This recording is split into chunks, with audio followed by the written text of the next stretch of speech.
karya JO sama perusahaan Cina. Iya. Yang di Riau yang adalah Rekin JO dengan perusahaan Cina. Itu semua lewat namanya Bu Wila nyetor 5% ke Anas Urbaningrum. Ada bukti BB-nya sama saya yang bisa saya tunjukkan. Nah, bisa mungkin diperlihatkan ke kamera. Langsung kita mulai dari topik yang ini karena memang belum diangkat ke media. Nah, ini bisa saya tunjukkan dan jelas di sini memang dari awal saya sampai menanyakan karena proyeknya sudah selesai. Iya. Saya pikir Anas waktu itu menyuruh saya menanyakan itu. Rupanya waktu saya tanya sama orangnya, dia bilang, Ibu, saya tanyakan di BB saya itu jelas, Ibu soal Adi dan Rekin gimana? Kata Adi udah diberesin ke Ibu. Saya buat tanda tanya kan.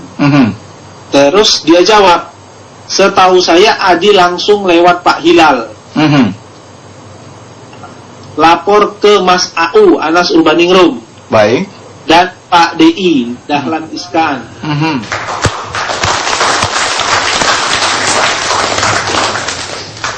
Pemirsa masih bersama Jakarta Lawyers Club dulu atau sampai sekarang? Junior Anda. Enggak dong, kolega. Tapi ketika Jawa Pos didirikan, saya harus mendampingin beliau untuk membangun Jawa Pos dari nol ya. Dan kita berkubang waktu itu untuk berdiri. Harusnya saya dapat bintang putra dari Jawa Pos, tapi ada lupa. Silakan. Saya tidak nonton TV waktu itu ketika nama saya disebut, tetapi karena diberitahu orang bahwa namamu disebut-sebut oleh Nasaruddin gitu. Saya pikir urusan batubara. Karena memang ada urusan PLN mengenai batubara dengan dia. Tetapi kasusnya itu justru kami menolak batubara yang dikirim oleh perusahaan yang disponsori Nasaruddin. Sehingga karena batubara itu tidak memenuhi syarat. Di zaman dulu mungkin batubara seperti itu bisa masuk, tapi sekarang tidak bisa masuk. Karena itu saya bangga sekali dengan petugas di pelabuhan, petugas PLN yang berani menolak batubara itu. Nah, sampai-sampai saya bilang di DPR, seandainya petugas itu perempuan mau langsung saya cium. Begitu, saking bangganya saya. Ada lebih berani lagi dari Sujiwo Tejo. Tapi ternyata saya belakangan diberitahu bukan soal batu bara, Pak. Ini soal Kalimantan Timur dan Riau. Saya jadi berpikir apa ya hubungannya. Kemudian Pak Piliang tadi bilang bahwa Kaltim dan Riau itu Pak Dahlan itu didesain di DPR, kemudian dianggarkan di DPR sehingga sudah di skenario sejak di DPR. Nah, karena saya jadi dirut PLN itu belakangan, tentu saya tidak tahu yang seperti itu. Tetapi ketika saya teliti tidak seperti itu, karena proyek Kaltim dan Riau itu bukan proyek yang ditentukan oleh DPR, juga bukan yang didesain oleh DPR. Proyek Kaltim dan Riau ini justru proyek yang karena gubernur di dua provinsi itu marah. Karena Kaltim sebagai lumbung energi itu krisis listrik luar biasa. Riau sebagai lumbung energi krisis listrik luar biasa. Tetapi dua daerah ini tidak dapat bagian sama sekali ketika pemerintah pusat melakukan proyek 10.000 megawatt. Dua gubernur ini marah sekali. Kemudian mereka mengusulkan agar agar satu proyek di Kalimantan Timur, satu proyek di Riau, bahkan gubernur itu sendiri yang akan biayai, tidak dari APBN. Nah, dari situ maka tidak logis kalau ada kaitannya sama Nasaruddin. Tapi begini, karena saya sudah memutuskan bahwa saya tidak di PLN ini, saya tidak mau tanda tangan cek, harus direktur keuangan. Saya tidak mau tanda tangan macam-macam yang urusan dengan keuangan.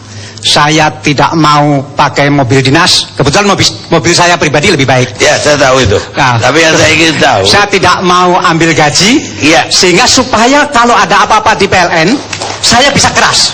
Jadi saya tinggal tunggu aja nanti. Kalau memang betul itu, saya akan bersihkan. Begitu saja. Tapi rasanya tidak logis. Anda pernah ketemu Nasaruddin? Pernah. Nasaruddin itu merasa kenal saya lama sekali, meskipun saya merasa kenalnya belum lama. Enggak, dalam hubungan dia minta proyek, pernah nggak ketemu Anda? Tentang batu bara itu. batubara. Ya, dengan direksi PLN. Tentang pembangkit listrik nggak ada, belum pernah. Tidak pernah. Saya kira dia tidak berani. Saya kira. Riau Dekaltim dia tidak. Ketika batubara itu dia datang nggak ada. Atau ke direktur saya. Dia pada kota adat langsung. Saya pernah diminta datang, tapi bukan dia yang minta, orang lain untuk makan siang. Baru saya lihat di sana ada dia, dan dia di sana mengatakan bahwa ini teman saya lama Pak Dahlan ini. Saya agak kaget juga karena saya baru tahu itu begitu. Oke. Ya. Siapa teman yang menelpon Anda? Saya nggak perlu sebutkan. Tapi orang Partai Demokrat kan? Bukan orang Partai Demokrat. Ada ketemu siapa aja di situ?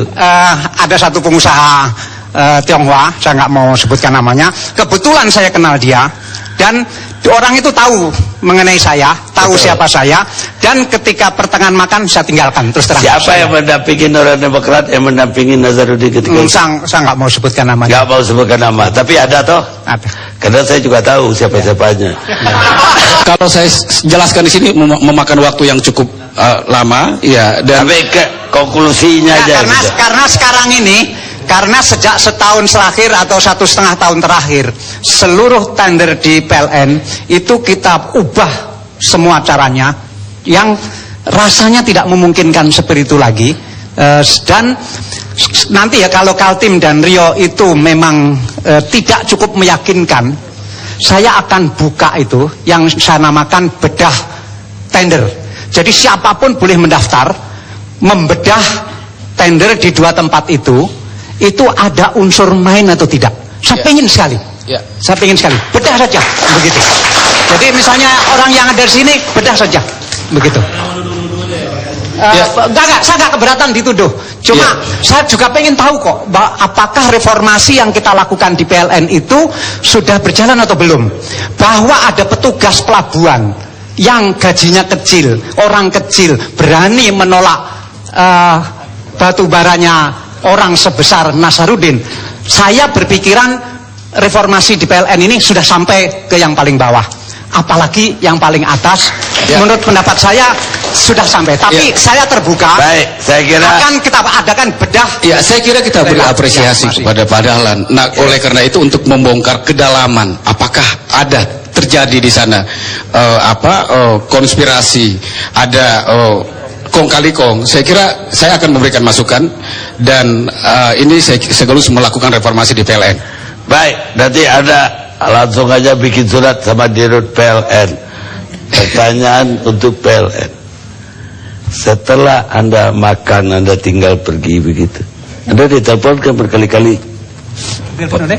Ya kelompoknya Nazarudin lah. Apakah ditelepon? Iya. Enggak ada. Jadi dia mengalah begitu aja. Saya kira dia cuma menyebut nama saya sekali, dan setelah itu dalam keterangan berikut lagi kok saya tunggu-tunggu kok gak pernah nyebut lagi ya, kenapa ya gitu ya. Kayaknya dia takut juga sama Anda.